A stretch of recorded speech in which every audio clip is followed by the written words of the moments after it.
তিলোদক বিভাগের 2 অধ্যাপিকা দীপান্বিতা ও মৈত্রী।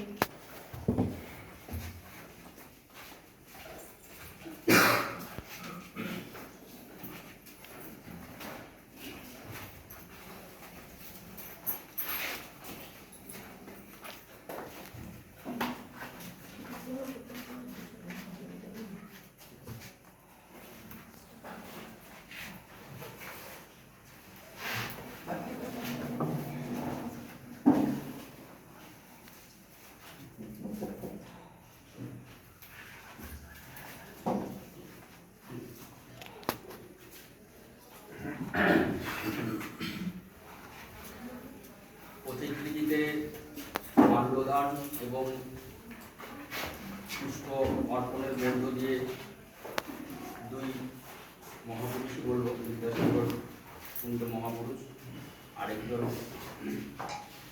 শ্রী নির্মলচন্দ্র মাইতি মহাশয়, যিনি এই এলাকার উন্নয়নের মূল কাণ্ডারি এবং আমাদের মহাবিদ্যালয়ের তৈরি করার মূল কাণ্ডারি। একজনের জন্মদিন, যদিও 26শে সেপ্টেম্বর বিদ্যাসাগর মহাশয়ের জন্মদিন, আজকে বিদ্যাসাগর বিশ্ববিদ্যালয়ের গত ক্যালেন্ডার অনুযায়ী আজকে বিশ্ববিদ্যালয়ে 29 তারিখে হয়, জন্মদিন ধরা হয়। যাই হোক, একজনের বিদ্যাসাগর মহাশয়ের জন্মদিন আর আমাদের মাননীয় নির্মলচন্দ্র মাইতি মহাশয়, স্বর্গীয় নির্মলচন্দ্র মাইতি মহাশয়ের আজ প্রয়াণ দিবস। এই দুটো অনুষ্ঠান, একটা অনুষ্ঠানের মাধ্যমে আমরা দুজনকেই শ্রদ্ধা জানাচ্ছি। এই ক্ষুদ্র অনুষ্ঠানে উদ্বোধনী সঙ্গীত গেয়ে শোনাচ্ছেন আমাদের শ্রদ্ধেয় ম্যাডাম শ্যামাশ্রী সুরমুখী।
তোমার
আমরা বিদ্যাসাগরের 201তম জন্মতিথি বলে পালন করি। তো আজকে আমাদের মহাবিদ্যালয় থেকে সিদ্ধান্ত নেওয়া হয়েছে যে আজকের অনুষ্ঠানটি আমরা 29শে সেপ্টেম্বর পালন করব। সেই উপলক্ষে আজকে আমরা এখানে সকলেই মিলিত হয়েছি এবং আমরা যেহেতু বিদ্যাসাগর বিশ্ববিদ্যালয়ের অ্যাফিলিয়েটেড একটি কলেজ, সেই জন্য আমাদের কলেজে বিদ্যাসাগর এর জন্মবার্ষিকী আমরা প্রতি বছরই পালন করে থাকি। এর আগের কলেজের জন্মলগ্ন থেকেই আমরা বিদ্যাসাগরের জন্মদিন অত্যন্ত সোৎসাহে পালন করে চলেছি এবং আমাদের বিশ্ববিদ্যালয়ে তো খুব বড় করে অনুষ্ঠান হয়, আপনারা সকলেই এই ব্যাপারে জ্ঞাত আছেন। আজকে বিদ্যাসাগরের সম্পর্কে ক্ষুদ্র বক্তব্য ইংরেজিতে পাঠ করবেন আমাদের জিওগ্রাফি ভূগোল বিভাগের অ্যাসিস্ট্যান্ট প্রফেসর আলবিরুনি স্যার। আমি আলবিরুনি স্যারকে মঞ্চে আসার জন্য অনুরোধ জানাচ্ছি।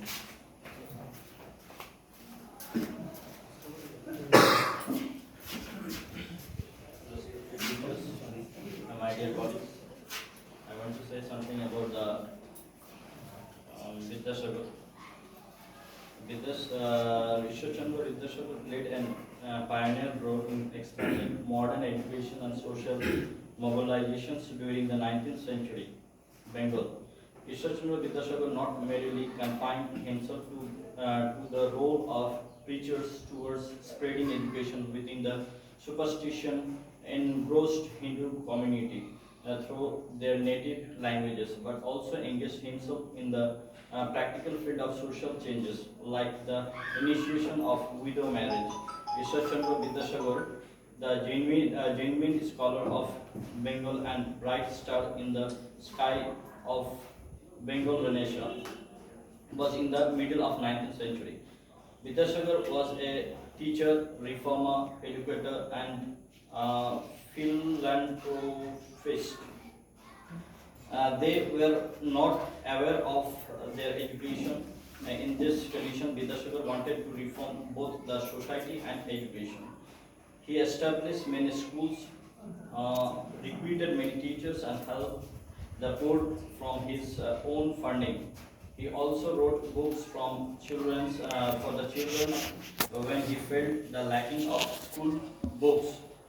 Mission vision thought of Vidyasagar. Vidyasagar's missions was spread education to broaden the outlook of his countrymen. He knew that none but education can remove superstitious belief and practices prevailing in the society. To awake his community sciences and scientific knowledge was essential. Most of countrymen of Vidyasagar were illiterate. To eliminate the mental horizon of the people of Bengal, he tried to teach them following the international science and philosophy. But he was scared of books in Bengali. He took the responsibility on his shoulders for writing books in Bengali. His main books were to spread education, development of realistic education, etc., which was essential for the Bengal society. He also suggested the background nations needs pragmatic educations which would help them to uplift their conditions. For this reason, he wrote several books following the pragmatic utilitarian way, not only spiritual way. He took part into the transformed society and materialism and modern through the various such policies and making in education established. He also desired that education should be realistic, not impersonal. Humanistic aspects should be considered more spiritual aspect to develop the social and moral values. Vidyasagar ideologies also was to spread education in mother tongue. He felt need of mother tongue for his establishment of a school, of a Bengali school, model schools, as well as women's schools.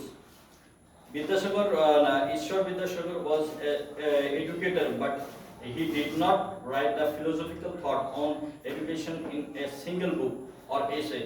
His education-related reports and letters were carried in his educational ideas. His main focus was in the ideas of education, was in the medium of instruction. In his regards, he gave emphasis on the mother tongue. He also wrote many books like Barno Porichoy, Kothamala, etc. He felt the need of teachers in education and also the development of education system in Bengal. So he took the initiative to establish the normal school. Later, he appointed Akshay Kumar Datta as a principal of this school. For the female teacher, he established the female normal schools in collaboration with Mary Carpenter in the year 1972. He prescribed fixed hours for the teachers and students to attend class and leaves for the colleges. In 1955, he was appointed as the school inspector, and he tried his best to improve the women education of that time in Bengal. He also set up 35 schools for the girls in various parts of Bengal, including his native village, Bir Singha. In those schools, about 1300 students studied. For the reason, personally, he spent 3,400 rupees. He also established 20 model schools in various districts in this time. In the history of women education, John Eliot Drinkwater Bethune was the memorial name. He also established a girls' school named Hindu Female School in Kolkata in 7th May 1849. Vidyasagar also helped immensely for this respect. Vidyasagar became the secretary of this school in 1850. At the time when the Campbell opposed the expansion in education in Bengal, Vidyasagar, with his initiative, established the Metropolitan Institution, which was named later Vidyasagar College. Ishwar Chandra Vidyasagar was no doubt a notable figure in the history of education in India. He was the first who realized the need of improvement in the conventional education system of that time. He was also a man with modern outlook. He was also the pioneer in figure of the open education for our country. Girls are not to be burdened.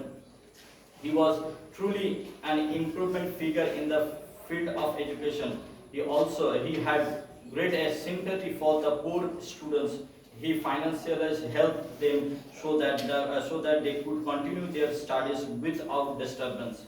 Besides, he gave the arrangement for his meal, clothing, treatment. He will be remembered with a great reverence in the age to come in the reformer of the society and education. This great person got international acclamation in 2004 when BBC poll ranked with number 9 as the greatest Bengali of all time. We, the Bengalis, are really proud of him. Thank you.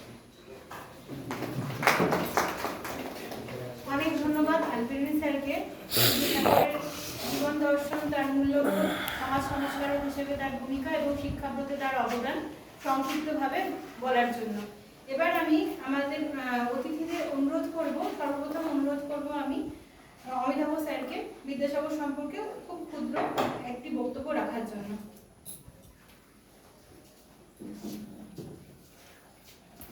প্রিয় অধ্যাপক অধ্যাপিকাবৃন্দ, আমাদের অধ্যক্ষা মহোদয়, আমার sir শিববাবু, যথাযোগ্য স্থানে আপনাদের প্রত্যেককে সম্মান জানিয়ে আমি বেশি কথা বলব না, দু একটি কথা আপনাদের কাছে বলার চেষ্টা করব।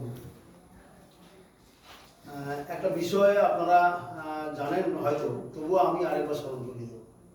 আমাদের অধ্যক্ষ মহোদয়া, যিনি আমাদের এখানে অধ্যক্ষা হিসেবে কার্যভার পরিচালনা করছেন, আমরা খুব আনন্দিত নিশ্চয়ই।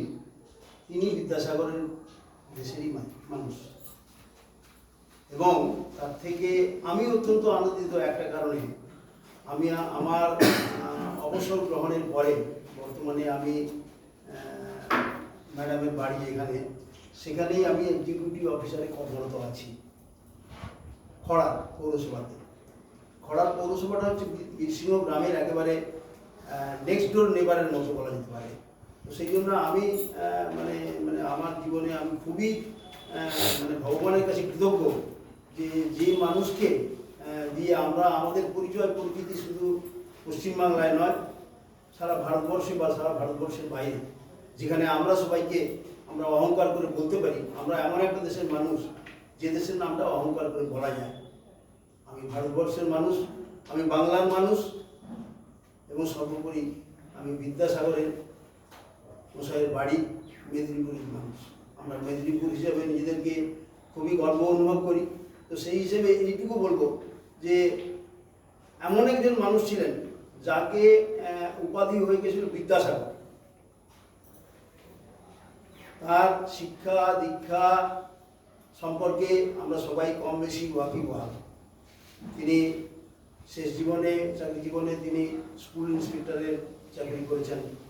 তার আগে তিনি মেট্রোপলিটন হাই স্কুলের সাথে যুক্ত ছিলেন, যেটা তিনি ষষ্ঠই বলা যেতে পারে। আর বিদ্যাসাগর কলেজেরও তিনি ছিলেন, সেখানে সংস্কৃত কলেজে তিনি অধ্যাপনা করেছেন। সুতরাং তার শিক্ষা নিয়ে বলবার মতো আমার অন্তত সেই ধৃষ্টতা নেই। একটা কথা বলবো, তিনি শুধু বিদ্যার সাগর ছিলেন না, তিনি দয়ারও সাগর ছিলেন। এবং আমরা জানি তার মাতৃভক্তি একটা এমন একটা পর্যায়ে গেছে যেটা আমরা প্রত্যেকেই বিদ্যাসাগর মশাইয়ের কথা বললে এই কথাটা না বললে বোধহয় সব কিছু বলা হবে না। তার মাকে তিনি এতটা ভালোবাসতেন, এতটা শ্রদ্ধা করতেন যে তখন গল্প ছিল দামোদর নদীর উত্তাল ঢেউ সাঁতরে তিনি বাড়ি আসছেন মায়ের কাছে। এইরকম একজন মানুষকে নিয়ে আমরা গর্ব করবো না তো কাকে নিয়ে গর্ব করবো? আমরা মেদিনীপুরবাসী হিসেবে আমি বর্তমানে সেই একই জায়গায় যেহেতু কর্মের সাথে কর্মসংস্থানের সাথে যুক্ত আছি, স্বাভাবিকভাবে আমি আনন্দিত এবং গর্বিত। বিদ্যাসাগর মশাইয়ের গুণাবলী অনেক কথা বলতে হয়, বলতে গেলে অনেক কিছু বলতে। আমি একটা ছোট্ট ঘটনা আমার যেটা মনে হয় অনেকেরই অজানা, জানা থাকতেও পারে, এটা অজানা বলেই মনে হয়। তো আমি সেই অজানা একটা ঘটনা আপনাদের প্রত্যেকের কাছে তুলে ধরব। আমি জাস্ট পড়ছি। ঈশ্বরচন্দ্র বিদ্যাসাগরের হাঁপানি ছিল, শীতকালে বাড়ত, তাই শীতে দুবেলা গরম চা খেতেন। একদিন চা খাওয়ার কয়েক ঘন্টার মধ্যে হাঁপের টান একদম কমে গেল। ঈশ্বরচন্দ্র বিদ্যাসাগর অবাক। গৃহভৃত্যকে ডেকে জিজ্ঞাসা করলেন, আজ চায়ে কি আদার রস মিশিয়েছিলে? ভৃত্য না বললেন এবং স্বীকার করলেন যে তাড়াহুড়োয় আজ কেটলি না ধুয়েই চা করে ফেলেছিলাম। বিদ্যাসাগর তাকে কেটলি আনতে বললেন। আনার পর কেটলির ভিতর পরীক্ষা করে তিনি স্তম্ভিত হলেন। অবশিষ্ট চায়ে দুটো আরশোলা পড়ে রয়েছে। মাথায় বিদ্যুৎ খেলে গেল।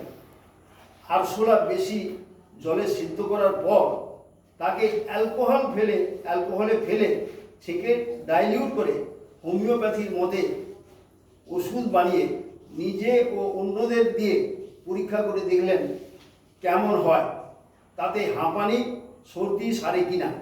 লোককে না জানালেই হলো ওষুধে কি আছে। ভাবনাকে কাজে পরিণত করতে দেরি করেননি। জানা যায় সেই ওষুধে অনেকের রোগের উপশম করেছি। সমাজ সংস্কার ও ঈশ্বরচন্দ্র বিদ্যাসাগরের নাম তো সবাই জানে, কিন্তু হাঁপানির ওষুধ ডাক্তার ওরিয়েন্টালস এর আবিষ্কর্তা ঈশ্বরচন্দ্র পণ্ডিত ঈশ্বরচন্দ্র বিদ্যাসাগরের নাম কতজন জানে? নামি দামি ডিগ্রিধারী ডাক্তারদের পাশে মেটেরিয়া মেডিকায় এই ওষুধের প্রথম প্রয়োগকর্তা হিসেবে নাম আছে পণ্ডিত ঈশ্বরচন্দ্র বিদ্যাসাগর। আমি জানি না কতজন জানতেন, আমিও জানতাম না, আমি জেনেছি। আমার মনে হলো যে ঈশ্বরচন্দ্র বিদ্যাসাগর মশাইয়ের এইরকম একটা কীর্তি, এটা বোধহয় আমাদের সকলের জানা দরকার। আমি মেদিনীপুরবাসী হিসাবে আমি আমার শিক্ষা জীবনে আমি কলকাতাতেই বেশি সময় থেকেছি। কলকাতাতে থেকে একটা কথা অন্তত চেষ্টা করেছি যে মেদিনীপুরের একটা মানে বিদ্যাসাগর মশাই, সত্যি কথা বলতে গেলে মেদিনীপুরে আরও অনেক পণ্ডিত মানুষ আছেন, জ্ঞানীগুণী মানুষ আছেন, কিন্তু যাকে নিয়ে আমরা অহংকার করি সারা পৃথিবীতে তিনি হচ্ছেন ঈশ্বরচন্দ্র বিদ্যাসাগর মশাই। তার আরেকটি কীর্তি যেটা আমি জানলাম সেটা সবাইকে জানানোর চেষ্টা করলাম। তাই বলবো যে আজকের দিনে ঈশ্বরচন্দ্র পণ্ডিত ঈশ্বরচন্দ্র বিদ্যাসাগর মশাইকে আমার ভক্তিপূর্ণ প্রণাম জানাই এবং আমরা আশা করব আগামী দিনেও আমরা এইভাবে ভারতবর্ষের বুকে কেন পৃথিবীর বুকে পণ্ডিত ঈশ্বরচন্দ্র বিদ্যাসাগর দেশের মানুষ হিসেবে আমরা গর্ব করতে পারব। এই কটি কথা বলে আপাতত আমি আমার কথা শেষ করলাম। অনেক ধন্যবাদ শ্রী অমিতাভ স্যারকে। ওনার কাছ থেকে বিদ্যাসাগরের জীবনের একটি নতুন দিক উন্মোচিত হলো। হোমিওপ্যাথি ডাক্তার হিসেবে বিদ্যাসাগরের পরিচিতির কথা অনেকেই আমরা জানতাম না এবং এই ঘটনাটিও আমাদের কাছে সম্পূর্ণ অজানা ছিল। তো অনেক ধন্যবাদ স্যারকে। এবার আমি শীতল স্যারকে অনুরোধ করব বিদ্যাসাগর সম্পর্কে একটু ক্ষুদ্র বক্তব্য রাখবার জন্য। পরম শ্রদ্ধেয় অধ্যাপক অধ্যক্ষা মহোদয়া, কল্যাণীয় অমিতাভ বাবু, মাননীয় অধ্যাপক অধ্যাপিকা, এই মহাবিদ্যালয়ের অন্যান্য কর্মচারীবৃন্দ, সবাইকে যথাযোগ্য সম্মান জানাই। আজকে বিদ্যাসাগরের জন্মদিন, এটা আমাদের কাছে, অন্তত মেদিনীপুরবাসীর কাছে গর্ব, কারণ তার অবদানকে স্মরণে রাখার জন্যে আমাদের কিছু কিছু মাঝে মাঝে স্মৃতিতে তুলে আনতে হয় এবং তাকে আরও বেশি স্মরণীয় করে রাখার জন্যে যখন 76 সাল থেকে ডক্টর A.K. গায়েন ম্যাথামেটিক্সের অধ্যাপক IIT, আর ঠিক সেই সময় আমাদের যে শমসুন্দর উপাধ্যায় স্কুল, সেই স্কুলও তখন একদম উচ্চ শিখরে এবং নির্মলবাবুর অবস্থানও মেদিনীপুর জেলার একদম সর্বোচ্চ স্থানে চলে গেছেন। কাউন্সিল, মাধ্যমিক শিক্ষা পর্ষদ, কলেজ, বিশ্ববিদ্যালয়, সমস্ত কিছুতেই ঠিক সেই সময়ই A.K. গায়েন চেষ্টা করলেন, তার একক চেষ্টা, যে আমরা মেদিনীপুরে একটা এতগুলো কলেজ আছে, আমাদের কলকাতায় ছুটতে হয়, একটি বিশ্ববিদ্যালয় দরকার। তিনি নির্মলবাবুকে ডেকে পাঠালেন, যদিও মাস্টারমশাইয়ের নামটা পরে আলোচনা করব আমরা, এবং মাস্টারমশাই আমাদেরকে নিয়ে, আমিও গেছি মাস্টারমশাইয়ের সঙ্গে সই সংগ্রহের জন্য বিভিন্ন জায়গায়, বিভিন্ন স্কুলে মাস্টারমশাইয়ের সঙ্গে বিভিন্ন জায়গায়, যাতে আমরা একটি বিশ্ববিদ্যালয় করতে পারি। কি নাম হবে তখনও ঠিক হয়নি, মেদিনীপুর বিশ্ববিদ্যালয়। কিন্তু যে মহান ব্যক্তিকে আমরা নিজেদের পরিচয় দেওয়ার জন্য ব্যবহার করি, মেদিনীপুরের গর্ব যিনি, আমরা মেদিনীপুরবাসী, এই পরিচয় দেওয়ার জন্য যাকে ব্যবহার করি, নিশ্চয়ই এই বিশ্ববিদ্যালয়ের নাম তার সঙ্গে জড়িয়ে থাকবে, এটা আমাদের স্বাক্ষরকারীদের বেশিরভাগেরই মত ছিল। তাই ডক্টর গায়েন অন্যান্যদের নিয়ে যখন চেষ্টা চালিয়ে গেলেন, তখন কিন্তু এই বিশ্ববিদ্যালয়ের অনুমোদন পাওয়ার সময় বিদ্যাসাগরের নামটাকে জড়িয়ে দিয়েছিলেন। যদিও তোমরা জানো এই বিশ্ববিদ্যালয় স্বাভাবিক বিশ্ববিদ্যালয় হিসাবে দেয়নি, কারণ আমি 78 সালের একটা ঘটনার কথা বলি। জ্যোতিপ্রকাশ বন্দ্যোপাধ্যায় নিয়মবাবুর সহপাঠী হলেও কি হবে, 62 সালে মাস্টারমশাইও পাস করেছেন, তিনিও পাস করেছেন এডুকেশন আমাদের আগে। তিনি আমাকে 78-এ বলেছিলেন, আরে শিক্ষক তোমরা কি শুনছি মেদিনীপুরে বিশ্ববিদ্যালয় করবে? তাহলে হ্যাঁ স্যার, কি অসুবিধে? কারণ আমি তখন ছাত্র না, আমিও পাস করেছি তখন, আমি 76-এ পাস করেছি। আমি প্রায় যেতাম, ইউনিভার্সিটিতে যেতাম। ইউনিভার্সিটি মানে 161 এসপি মুখার্জি রোড, যেটা এখন বর্তমানে অন্য হয়ে গেছে, সেটাই আমাদের ইউনিভার্সিটি বিল্ডিং ছিল। তো তোমরা বিশ্ববিদ্যালয় করবে মেদিনীপুরে, মানে আমাকে তো উপহাস করলেন, কেন হতে পারে, আমি ছাত্র, উপহাস করতেই পারে না। এবং তার ফলটাও আমরা পেলাম। এই বিদ্যাসাগর বিশ্ববিদ্যালয় যখন অনুমোদন দিল ইউজিসি, তখন মাত্র তোমরা ভাবতে পারো যে একটা সাবজেক্ট কিসে, সেই সাবজেক্ট পড়ার মতো ছাত্র পাওয়া যেত না। সমুদ্র বিজ্ঞান একটা, নৃতত্ত্ব বিদ্যা একটা, এইভাবে 4টি সাবজেক্ট। যাই হোক, আজকে তোমরা তো অন্যভাবে দেখতে পাচ্ছ। তা যাই, আমি অন্যভাবে বলতে চাইছি যে বিদ্যাসাগরের নামটা কিন্তু ওই বিশ্ববিদ্যালয়ের সঙ্গে যুক্ত রাখার কারণটাই হলো যে আমরা যে মেদিনীপুরের বিশ্ববিদ্যালয়, সেটা আমরা মেদিনীপুরের গর্ব যাকে বলি, তার নামেই করা হলো। এবং আমরা সবাই আশা করি বিদ্যাসাগর যেমন কোনোদিন কারো কাছে মাথা নত করেননি, কোনো অন্যায়ের কাছে মাথা নত করেননি। সময় থাকলে বলতাম, অনেক ঘটনা আছে, কারো কাছে মাথা নত করেননি। আমরা বিদ্যাসাগর বিশ্ববিদ্যালয়েও অনেক রকম বঞ্চনা মানে আমরাই বঞ্চনা করেছি। বিদ্যাসাগর ইউনিভার্সিটি 71% মাস্টার ডিগ্রিতে পাওয়া, আর ক্যালকাটা ইউনিভার্সিটি 61% পাওয়া। আমরা ক্যালকাটা ইউনিভার্সিটি স্টুডেন্টকেই নিয়েছি, বিদ্যাসাগরকে নিইনি। সুতরাং এটা তো সব জায়গাতেই চলতো, কিন্তু আজকে নিশ্চয়ই তা না। বিদ্যাসাগরের ছাত্ররা বিভিন্ন জায়গায়, বহু ক্যালকাটা ইউনিভার্সিটি কেন, অন্যান্য ইউনিভার্সিটির থেকেও ভালো ফল করছে। তা যাই হোক, আমরা আজকে যে বিদ্যাসাগরের কথা ভাবছি বা আলোচনা করছি, তিনি কিন্তু অন্যায়ের সঙ্গে আপোষ করেননি। তিনি সংস্কারপন্থী, এই ভাষাটা কিন্তু কতটা ঠিক কতটা ভুল সেটা তোমরা আলোচনা করবে। তিনি কিন্তু উদারপন্থী ছিলেন, সংস্কারপন্থী ঠিকই, উদারপন্থী। কারণ তার এক উদাহরণ আমরা দেখেছিলাম। রামমোহন ছিলেন পুরোপুরি পাশ্চাত্যপন্থী, কিন্তু ইনি প্রাচ্যপন্থী না পাশ্চাত্যপন্থী বলা মুশকিল।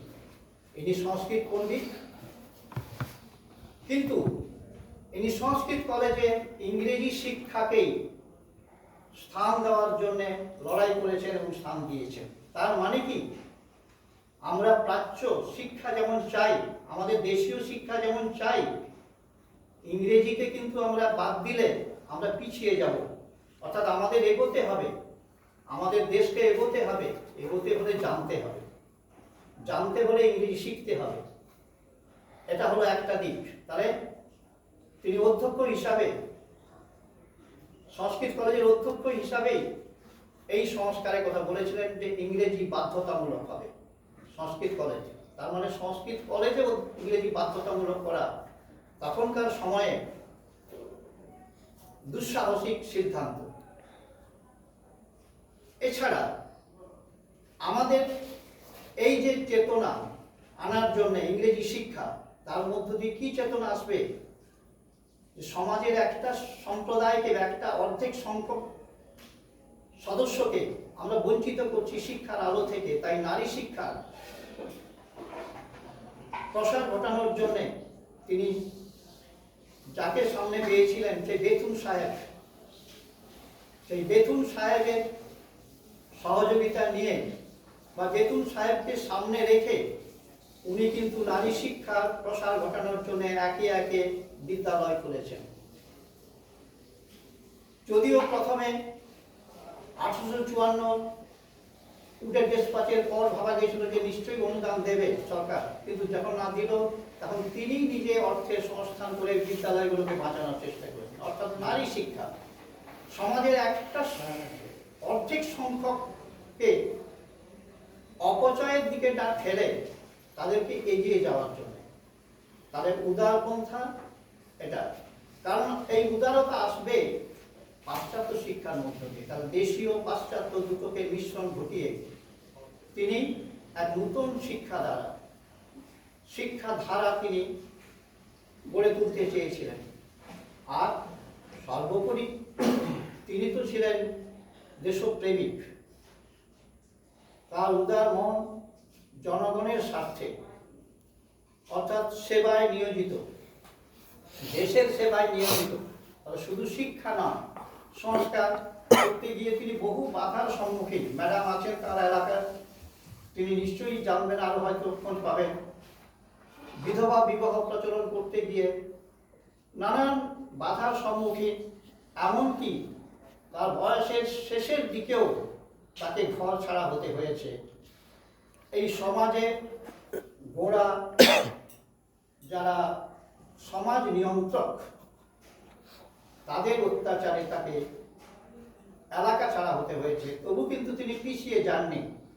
অর্থাৎ সমাজ সংস্কার, নারী শিক্ষার প্রচার বা প্রসার এবং প্রসার দুটোই। আর যেটা একটু আগে ইংরেজিতে বলে গেলে সেই কথাটা তো ঠিক, যে শিক্ষা তো হচ্ছে, শিক্ষা প্রতিষ্ঠানে শিক্ষা হচ্ছে। আজকে শিক্ষার মান অনেকাংশে খারাপ। কেন? এখন নিশ্চয়ই অনেকে আমাকে সমালোচনা করবেন, খারাপ। তো বিদ্যালয় শিক্ষার মান কিন্তু অনেক খারাপ। কারণটা হলো পরিদর্শনের অভাব। একটা পরিদর্শক আসবে জানলে শিক্ষকদের বুক কাঁপে, অভিভাবকদের বুক কাঁপে, শিক্ষা প্রতিষ্ঠানের কাঁপে এবং শিক্ষার মান ভালো করার চেষ্টা করে। সেই পরিদর্শন ব্যবস্থাটাই উঠে গেল। নিশ্চয়ই আমার বেশ মনে আছে, আমার জীবনের প্রথম 67 সালে যখন একটা স্কুলের ইন্সপেকশনে, যেখানে সায়েন্স খোলার জন্য তখন আমাকে নিয়ে গিয়ে যাওয়া হয়েছিল, আমাকে 1.5 ঘন্টা একটা ক্লাসরুমে আটকে রেখেছিল। মানে 1.5 ঘন্টা ধরে আমাকে পড়াতে হয়েছে। ভাবতে পারো, সদ্য মাত্র স্কুলে জয়েন করেছি,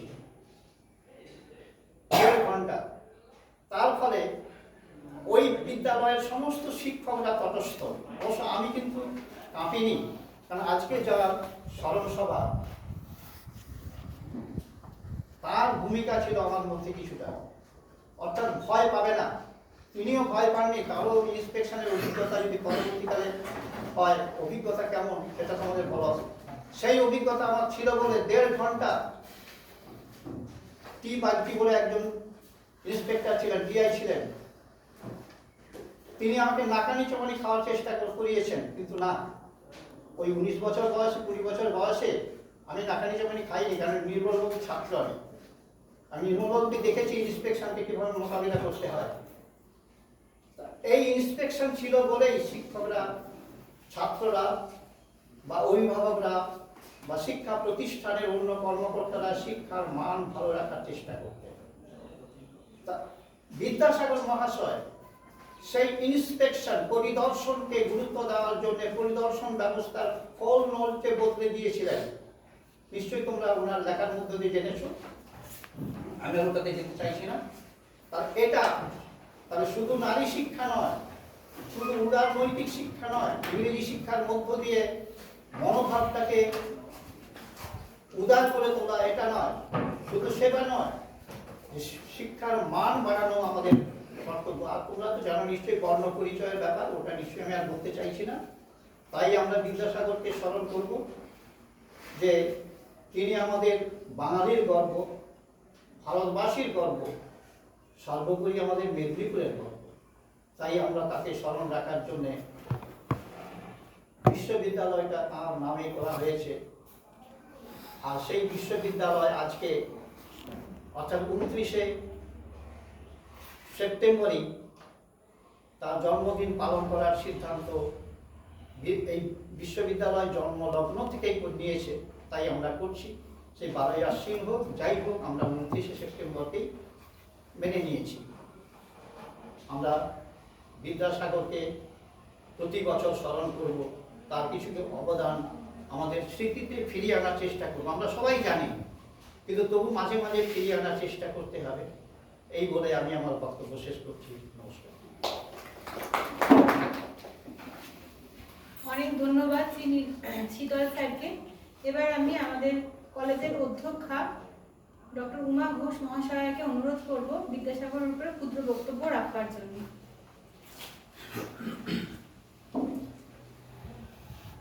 বিদ্যাসাগর তুমি বিপ্লবের বেলাভূমি, সংসার মরুতে তুমি দয়ার সাগর। আমরা বিদ্যাসাগরের সম্বন্ধে এরকম ছোট ছোট অনেক লেখা, অনেক ছড়া, অনেক কবিতা হয়েছে। এটা একটা গানের লাইন। আমরা যখন বিশিঙ্গ স্কুলে পড়তাম তখন আমরা একটা নাটক করেছিলাম বিদ্যাসাগরের উপরে, সমস্ত স্টুডেন্টস এবং টিচাররা মিলে। টিচাররাও তাতে যোগদান করেছে এবং স্টুডেন্টসরা। ফলে সেই নাটকটা এত ভালো হয়েছিল যে সেটা একটা মানে স্মরণে, আমার স্মরণে রয়েছে যে আমরা এত সুন্দর একটা নাটক পরিবেশন করতে পেরেছিলাম। তো আজকে ওনার জন্মদিন 12ই আশ্বিন। এই তারিখটা নিয়ে তো প্রথমেই একটা বিতর্কের সৃষ্টি হয়েছে। 26শে সেপ্টেম্বর সবাই অন্যান্য জায়গায় বিদ্যাসাগরের